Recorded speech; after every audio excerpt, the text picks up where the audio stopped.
മഞ്ഞിൻ്റെ അടിയിൽ ഒഴുകുന്ന രഹസ്യ നദികൾ. അന്റാർട്ടിക്കയുടെ കീഴിൽ ലോകം അറിയാത്ത ഒരു ജലലോകം ഒഴുകിക്കൊണ്ടിരിക്കുന്നു. മഞ്ഞുപാളികളുടെ അടിയിൽ മൈലുകൾ നീളം രഹസ്യമായി ഒഴുകുന്ന വെള്ളനദികൾ. ഭൂമിയിലെ വലിയ നഗരം പോലെ ജലപാതകൾ തമ്മിൽ ബന്ധിപ്പിച്ച ഒരു നെറ്റ്വർക്ക് അവിടെയുണ്ട്. മഞ്ഞിൻ്റെ ഭാരം കാരണം മഞ്ഞിൻ്റെ അടിവശത്തിൽ പ്രഷർ മെൽറ്റിംഗ് നടക്കുന്നു. തടാകത്തിൽ നിന്ന് ഒഴുകുന്ന വെള്ളം പുറത്തേക്കൊഴുകി നദികളാകുന്നു. 460 കിലോമീറ്റർ അധിക നീളമുള്ള ചില നദികൾ, ഇവയുമായി ബന്ധിപ്പിച്ച 400ഓളം ഉപനദികൾ. ഇവ ഭൂമിയിലെ ഒന്നാമത്തെ മറഞ്ഞ ഏറ്റവും വലിയ ഫ്രഷ് വാട്ടർ സിസ്റ്റമാണ്.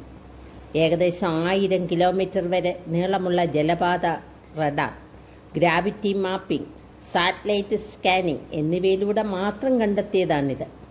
ഇവിടെ ചെറിയ മൈക്രോബ് ജീവികൾ ഉണ്ടാകാം എന്ന് ശാസ്ത്രജ്ഞന്മാർ കരുതുന്നു. അന്റാർട്ടിക്കയുടെ ice sheet stability, sea level rise, glacier speed എല്ലാം നിയന്ത്രിക്കുന്നത് ഇതിലെ രഹസ്യ ജലം തന്നെയാണ്.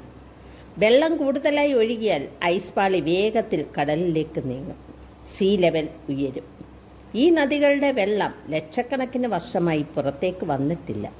ഇവയിൽ ജീവിക്കുന്ന ജീവികൾ ഏലിയൻ ലൈക്കായിരിക്കാം. ചില നദികൾ പർവ്വതനിരയുടെ മുകളിൽ പോലും ഒഴുകുന്നു. മനുഷ്യർ ഇതിൽ ഒരിക്കലും ഇറങ്ങിയിട്ടില്ല.